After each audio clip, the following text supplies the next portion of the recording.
Greetings, everyone, and welcome to the Midweek What? IndieWrestling.us. Go there to check out everything indie wrestling, IWC, RWA, and even around the Indies home by Matt Collins. It is your home for all things indie wrestling, IndieWrestling.us.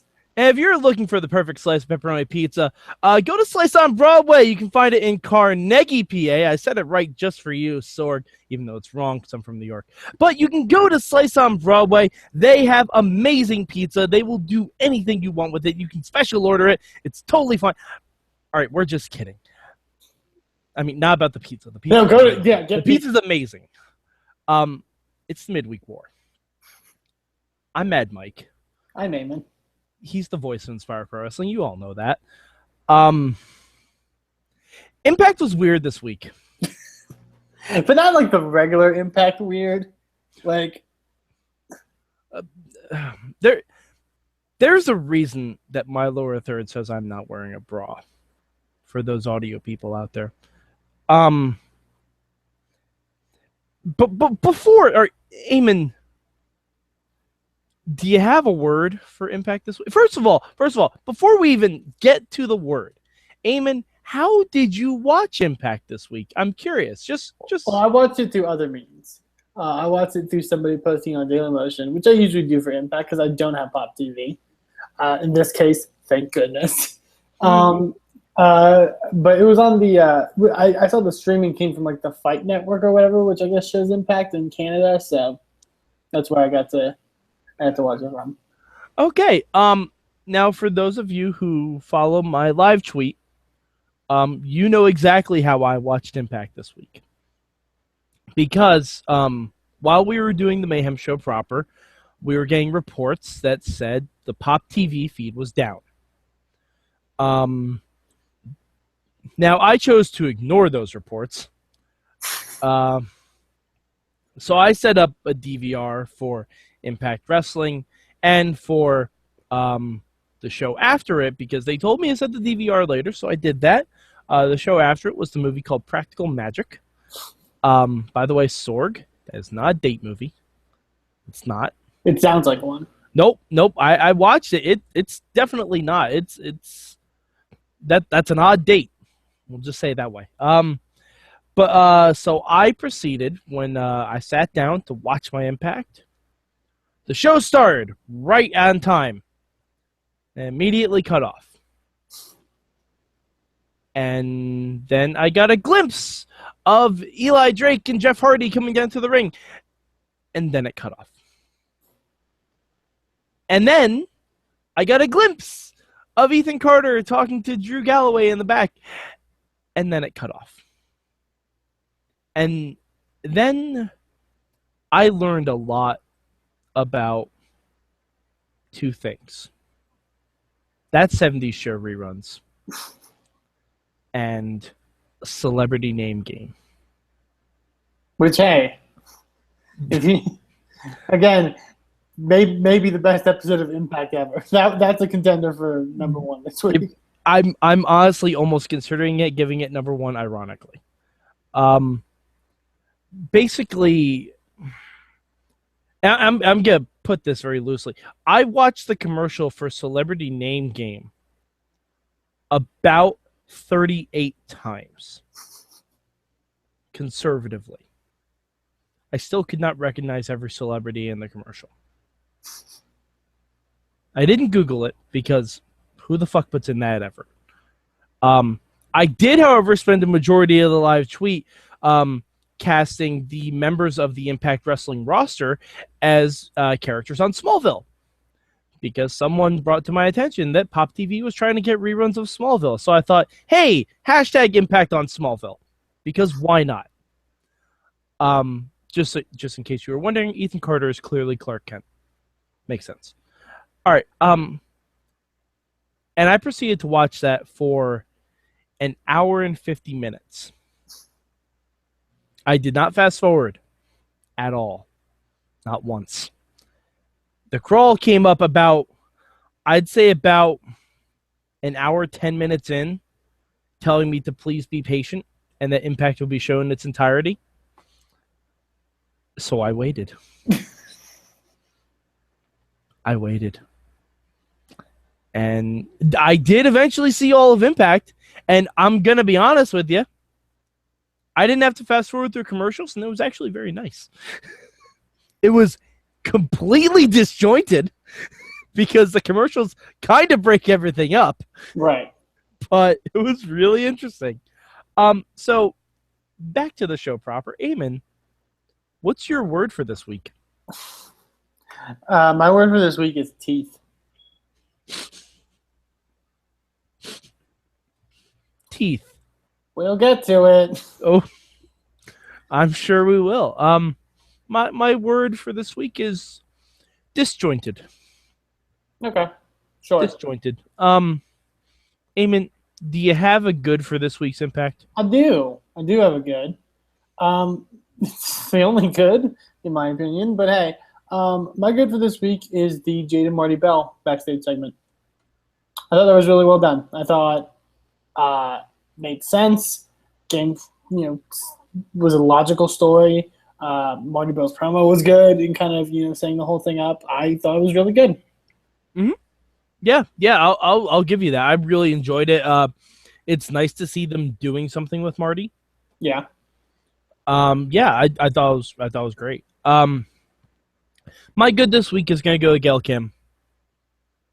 It's more of a respect thing. Good for her getting in the Hall of Fame.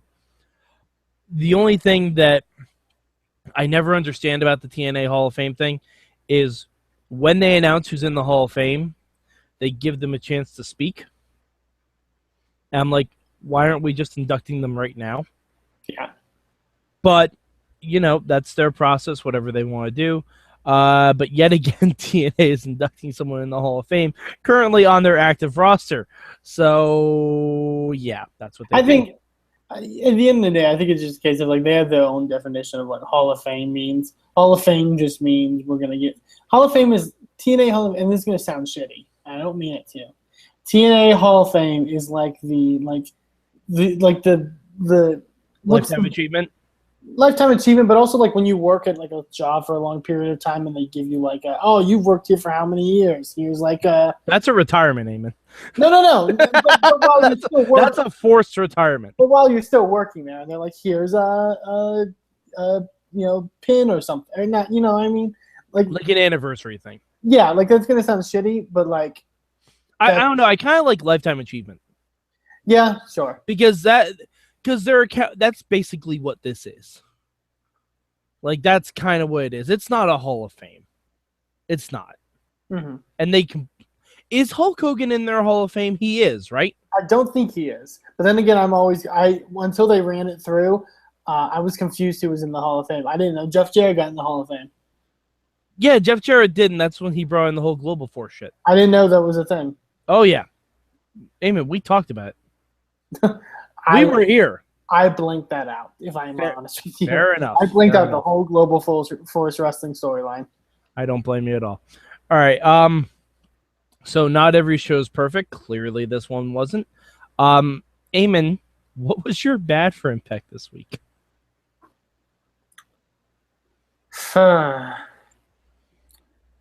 The continuation of the Hardy Boys stuff. Let's just do that. That's my bad. Yeah, let's dive into it. Why? By the way, who names their child Matthew Moore? Who does that? Can it be Matthew Less? I want him to be called Brother Less. Brother Less. And it makes sense because he doesn't want to. Okay. Yeah. No, I'm not going to go into this because I don't want to be that guy. So I won't say the specifics, but thanks to Twitter, I was spoiled on some upcoming weeks of Impact. Oh, no. It gets worse. Oh, no. Oh, I weep for the future. So, yeah, it gets worse. And that goes to also my comment, teeth, because I love that Matt Hardy's idea of being a bad guy is I'm going to talk in the most obnoxious voice possible and do one of the most obnoxious things I could possibly do, which is grate my teeth. Mm-hmm. Yeah. Also, now We're going from an I Quit match to a TLC match to a cage match. This kind of seems backwards. This whole thing. When the same guy won in the first 2 matches. Yes, especially that. I just don't get it. I don't get why. Like, they should have had Matt win one of those matches then. Because the story of Full Metal Mayhem at Slammiversary was Jeff being like, I'm going to end Matt Hardy. Because Matt's gone off the deep end. And the fucking ending story of the I Quit match was, I'm going to end Matt Hardy. What's the story here? I'm going to end Matt Hardy. Well, no, the story here is, I'm going to delete Brother Nero! Well, yeah, I'm saying from Jeff's perspective. Oh, okay. I want to end Matt Hardy. And at this point, technically you failed twice. So, I don't know. Yeah, I'm not looking forward to that match. It's next week, isn't it? Yes, it's next week. Oh God, that's gonna be wretched. All right. My bad this week goes to the entire tag division. What are we doing, guys? I don't know. What are we doing? Like, I can understand the bromans getting a rematch. I can understand that there are a lot of shenanigans at Slammiversary. I understand having a rematch for that. That I get. Grado and Shira lost. I still don't know the names of the 2 guys in the tribunal. I assume it's Jackson Baraka from Mortal Kombat. Sure, let's go with that. I know it's pretty close to that actually. But actually, I think it is that. Technically. No, I think it's Dax. Baron Dax. I don't know. It's fucking retarded. But why do you have Decay win that? I mean, is it just to show that every other tag team you have suck?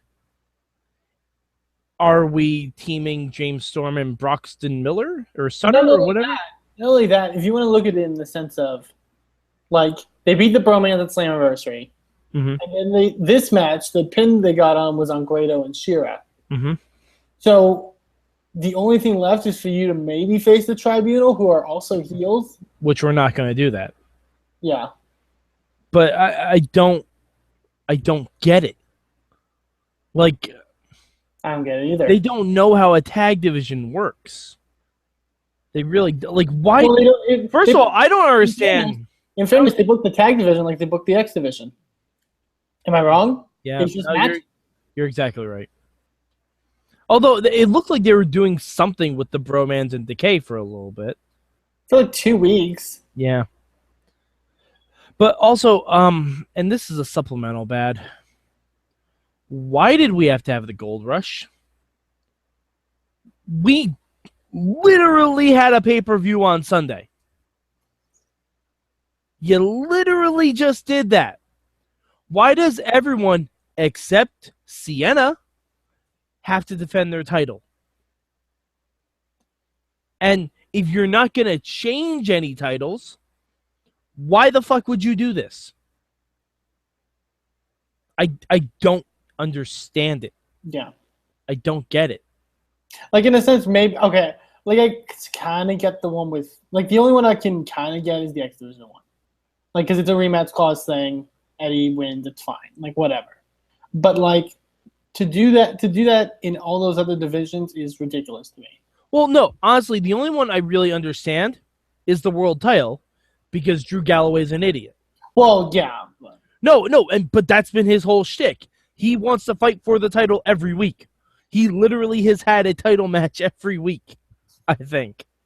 Or he's had a match at least. Yeah, or a match with the odds against him. Yeah. So I mean, with him being injured and that was, I did like the EC3 Drew promo where EC3 was like, dude, you don't have to do this. Delay this a little bit. Like, are we just trying to eliminate all of the rematch clauses so we can reset everything? Basically, probably. That's just fucking unfortunate. All right. So, Eamon, do you have a change, or is that just your notes? I'll just read through my notes, if that's okay. Well, hold on. I'll do my change, and then, my change.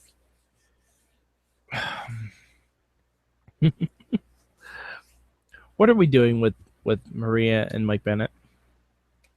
What are we doing with them? Like, are they aligned with Billy Corgan? Are they not? He's Billy Corgan a heel? Is he not? I don't know. Can we just not like? It was a mistake making Dixie Carter an on-air character. It's an even larger mistake of making Billy Corgan an on-air character. Like, he's just not. He's not meant to do this. He's meant to smash pumpkins. Like, I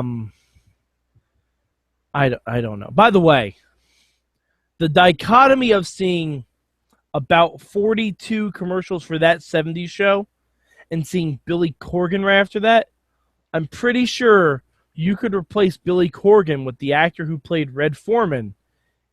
And A, that would be an upgrade. 2, no one would notice.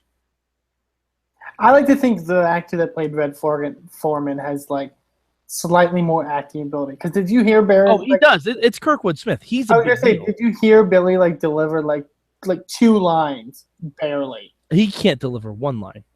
Oh no, the dude who played Red Foreman was on Agent Carter. He's got I understand. Yeah. That's what I'm saying. Like Billy Corgan is, I don't know. He's the worst.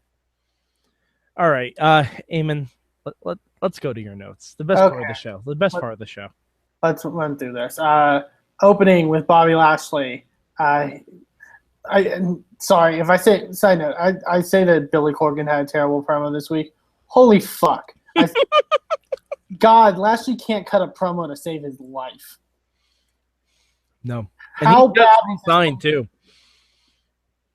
And like he doesn't understand like I was so pissed every time he kept like talking over people. Like it was so annoying. Like he doesn't understand the whole idea of like give and take, I think. You know what I mean? Yeah, well that's because he can't really give anything. Well, but he won't let anyone take anything either. It's basically like his wrestling. And I also noted like that backstage promo where like he talks to EC3, and then like he walks away, and then EC3 goes, "Hey champ," and stops and goes, "I'm coming for you." I think Lashley was supposed to turn around. Yeah, and, he was. He absolutely but he just keeps walking. Yep. So it makes EC3 look stupid. And like that whole promo didn't make sense because EC3, Lashley said the EC3 was trying to worm his way into a title shot. Lashley just said, "Who wants to fight me?" Like he essentially threw down an open challenge. Right. And EC3 is the one that came out first, if I'm not mistaken, right? Yeah. So EC3 would be trying to worm his way in if he came in after Drew. Yeah. And also, you've already beaten Drew. Like, you're supposed to be like a fighter because you're a MMA guy or whatever. You're going to be defending your championship. Like, EC3 won at the pay-per-view. Why are you like, you're trying to worm your way into this, you don't belong in this. What the fuck are you talking about? Yeah, keep in mind, EC3 is still the guy that has 1 pinfall loss to his name. Yeah. Like, he's still that guy that is pretty untouchable. Yeah. Lashley at one point says he's the most dominant champion. Mm-hmm. Nothing wrong there. Great stuff. Pope, after the whole segment, the opening segment ends, says that Drew Galloway, he re-invoked the clause. No, he didn't. He invoked the clause. If he re-invoked it, he would have invoked it. He would have taken it away and invoked it again. I don't even think re-invoke is a word like that. I looked it up. It is. Okay. It is, but it's to invoke something twice. Okay. Oh God, fucking Pope.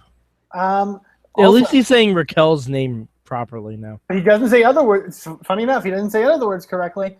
Talking about Eli Drake, he says, "If you can leave with a victory over Bram, it shows your worthiness." I think he meant worthiness. And also, what? Well, you see, Bram legitimately beats up people, so Yeah. Well, I think that's what he meant. um, Bram is a garbage human being. more of people saying the wrong things because this seems to be a theme on this episode. Jeff Hardy in his promo saying that it's referring to Matt. It's not got through his thick ego skull. That's not how sentences are formed. No, it's not. No, it's not. And I just wrote, how weird is it that Matt is technically cutting a better promo than Jeff? Like, how sad is that? Well, that's like saying that I'm taking a better shit than someone having diarrhea. Yeah. I mean, neither of them are good. But if you had to say which one was better, Jeff, because this is directed to Jeff. Can you have one fucking wrestling match or one segment even on a wrestling show when you don't turn to the crowd and do this to get them to clap? Or when you're about to run up the stairs and attack your brother, getting the crowd to go like this? That is everything I hate about wrestling. Anytime a wrestler does that, I'm immediately like, I fucking hate you. Like, if the crowd isn't cheering for you, just on their own, you're not fucking over. How about that? Either that, or the crowd might be there, to go on a log flume and just wanted some break from the heat. Like, you can't guilt people into chanting. Oh, you can. You can. You absolutely But it can. makes you a really shitty wrestler. Yes, absolutely. Like, and just at the end, Matt just screams, "Willow, brother Nero!" Like, he's just saying words now. He's just saying words. I hope Jeff starts screaming Keyboard Matt.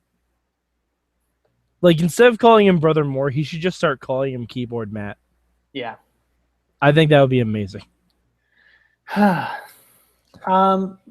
We've had a discussion before on this show about what's worse, TNA nicknames or TNA entrance music. You know what actually takes the cake? TNA finishing move names. That's a good one. Two of my personal favorites / least favorites that we got this episode. Eli Drake's Skull Force Trauma. Which isn't even, isn't it like a neck breaker or something? Or like, I think so, yeah. he like slams him on his knee and then does like a neck breaker. And like that's Skull Force Trauma. I thought they said it was Blunt Force Trauma. Or Blunt Force Trauma. Same Blunt thing. Force Trauma isn't that bad. Yeah. Personally. Compared to some of them. But still, like, I don't know. But it doesn't even take the cake, Mike. To a move. I had no idea that Eddie Edwards' finisher is called the Boston Knee Party. I remember them saying that. I'm like, is Eddie Edwards even from Boston? Because I don't think he is. He doesn't talk like someone from Boston. He talks like. I'm not gonna go in. No, I'm not gonna say that. I gotta look this up now. But no, like that's the Boston Knee Party. The Boston Knee Party. Okay. Apparently he was born in Boston. Okay. Okay. That doesn't make it any better. No. That does not make it any better. And besides, a Boston Knee Party should be like 18 knee strikes. Yeah, if we're like it should be like repeated knees to the head. It should be Eddie's like super kick party. Yeah. Like Boston Knee Party. Jesus Boston Knee Christ. Party. Still, I don't mind puns, so that one doesn't register as well. It's stupid, but still, the worst finisher name is the Brighter Side of Suffering. Brighter Side of Suffering's bad too. Because I'm sorry, if your finisher name is too long for a hashtag and you're not being ironic, get a new name for your finisher. Yeah. How about just call it Suffering? How about that? Or the brighter side, like something. I don't know. Or the assault and battery for Bram. Why not? Okay. Two more notes. Oh, okay. You have more notes. Okay. Sorry. Lulls at everyone taking this Hall of Fame thing seriously, and Al Snow and the Tribunal trying to get themselves over. Mm-hmm. Everyone is taking the whole thing seriously because it's treated like a serious thing, and I can respect that it's treated like a serious thing. You know what I mean? Yeah, and I'm sure they probably didn't tell Gail that it was going to be her. Yeah, and that's a cool moment. And the whole time, Al Snow and the Tribunal keep just like making faces and like doing stuff as Dixie's talking, and it's like, stop it, what the fuck are you doing? And this is the guy who's like if you're looking at this in that sense, this is a team that's being led by someone who is a veteran in wrestling. The fact that Al Snow's doing that is fucking ridiculous. And not only that, his kayfabe gimmick is that he's standing up for old school wrestling. Right. Like, so he should be all in for this.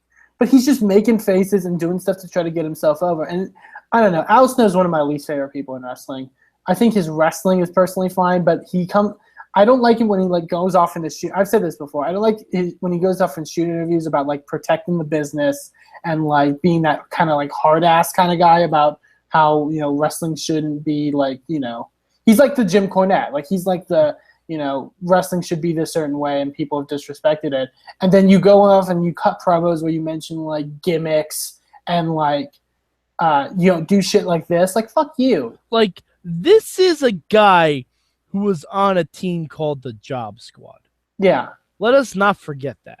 But, like, you're in a sense there in TNA to be, like, a locker room kind of, like, leader in a sense and be, like, a guy that people look to because you're a veteran and you're doing shit like this. Yeah. It's not good. It's not good at all. And I think just the best way to close this thing off of my notes, as this Dixie Maria thing is happening, when they show Dixie is holding up a T-shirt that says Trump 2016. At the point where they're arguing like who should head up TNA, this guy decides to hold up a Trump 2016 T-shirt. You know, honestly, I'd be okay with Donald Trump running TNA. I would not. No, because that means TNA would go bankrupt in a month and a half.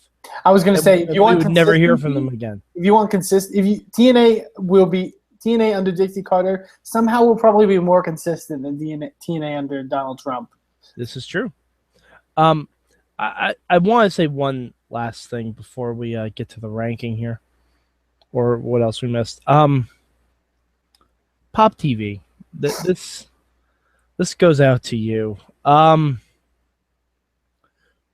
I want to know who made the decision that live TV, technical difficulties happen. I've heard it might have been the weather. Well, also live to tape TV. Okay, live to tape. You can still count it because Raw says they're live when they're in England. It's, you know. No, I know. I understand that. I want to know who made the decision that after the technical difficulties, they saw the tape and they were like, you know what? Let's just keep that little bug up there that says live. Let's just keep that.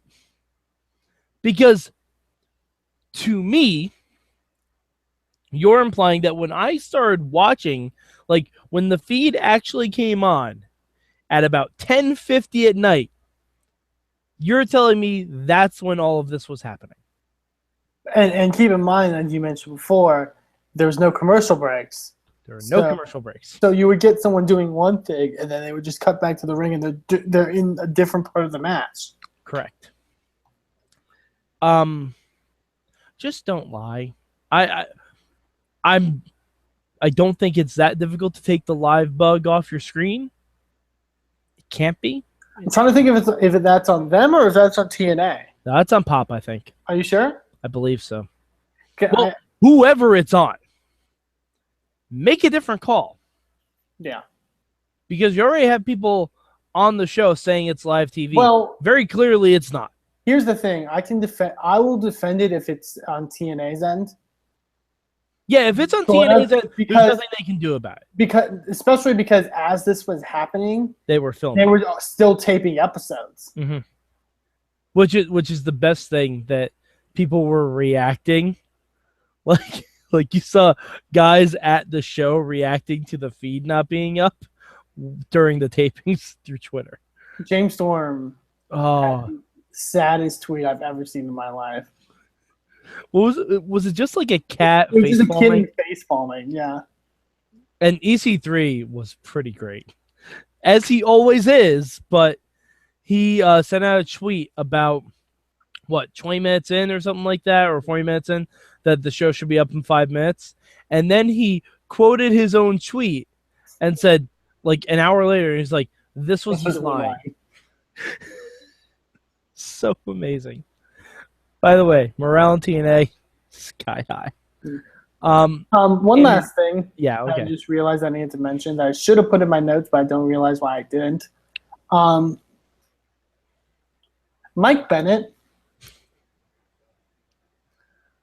Why you're being built as like a top level character, right? You're given storyline stuff. You're given so much stuff every week. You're being billed as probably like maybe the number 4 guy if you under like Drew and EC3. You know what I mean? And the Hardys. I'd say he's number 5. Yeah, well, but still, like, you're being supposed to be billed as a big guy.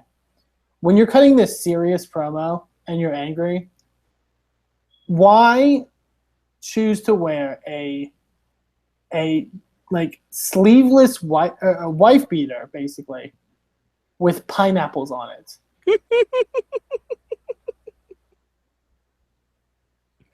They sold that in the Universal gift shop. What was that? That was from the SpongeBob miracle, collection. and you have all these like, you look like a wrestler. You have all these kind of like, you got that nice like ring jacket and stuff. That's what you're wearing? Mm-hmm. Hey, props to Maria. Maria dresses her gimmick. She does every time. But Mike Bennett, I don't know. Yeah, I just don't know. It was bad.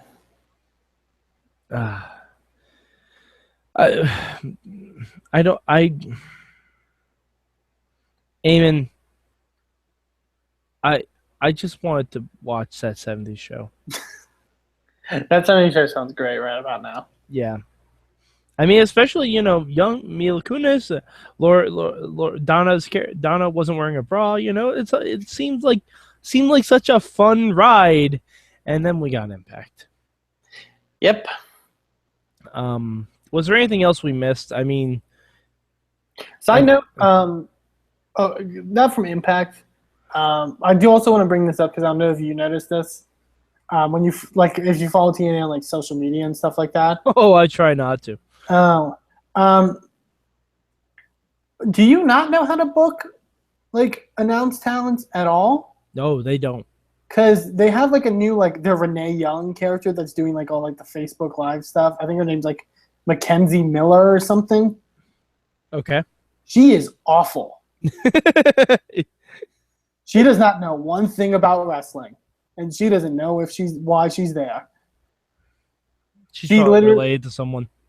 She's literally just like, Jeff Hardy, you're here. You're doing this, and then like walks away. That sounds great. She like doesn't know how to. It's like she's being like, she's told to like improv. I think like she's not given a script. I don't think because she's just like saying words. Like she's not like watch some of those Facebook Live things back. Like it's really bad. Like it's really really bad. All right, have you seen TNA on Periscope? Well, it's basically the same as the stuff on Facebook Live, I believe, right? No, it is not. No, the Periscope is basically all Josh Matthews and Rockstar Spud. Is it? Because I've seen stuff where it's like they're filming Rockstar Spud, huge heel, shown playing football with Josh Matthews on Periscope. Well, I've seen stuff where it's like they're filming Periscope with one phone and then Facebook Live with another phone, but it's like the same thing. Oh, okay. But yeah, it's TNA. Can we just do a hard reboot? Hard reboot. Like on everything. I will give you a list of people who are not working right now in a major wrestling promotion and in an announcing position other than myself that will do your job of your performers better than them. I will give you a list of frozen vegetables that will do the job better than the commentators you have now. Side note, I know I did a lot of Pope stuff. How is Josh Matthews worse taped than live? Because taped. He didn't say anything shitty this episode, and he wasn't bad on Slammiversary. He wasn't great, but he wasn't bad. Mm-hmm. But every time they actually tape it, he's awful. Eamon, do you want to know why? Because they're in that studio. They're not in an arena. No, I know. He's not feeding off the fans. He's miserable sitting in a fucking box. But that should give you more time to prepare stuff. Oh, you would think they don't prepare things. They don't prepare. Eamon, why would they prepare anything? Why would they prepare? I just don't get it. I don't get it at all. But yeah, it was. What a show. What a 2-hour set of commercials. By the way, this is the last thing I'll mention. This goes out to you, Will Sasso. Seth Rogen, A, is not related to Jonah Hill. 2, is older than Jonah Hill, so Jonah Hill cannot be his father. That's a real thing that was brought up on Celebrity Name Game. Also, if you're watching Celebrity Name Game, don't tell me to yell out answers at the screen, because the answer is on the screen. If you didn't show me what people were trying to guess, like Jeopardy or Wheel of Fortune, then I can shout answers at the screen. But if you show me the answer, I can't play along at home. And where's the fun in that? Exactly my point. All right. So, Eamon, where can the good people of the internet find you? You can find me on Twitter at Eamon2Please. You can also check out Inspire Pro Wrestling on Twitter at InspireProRes. All right. And you can find me at MadMike4883 on the Twitter machine. Go to our Mayhem Twitter feed at Mayhem Show. Search for hashtag Impact on Smallville and let me know what you think of me casting Impact Wrestling characters as people from the hit show Smallville from 10 years ago. Alrighty, so for Eamon Payton, I'm Mad Mike, and this has been your very interrupted Midweek War!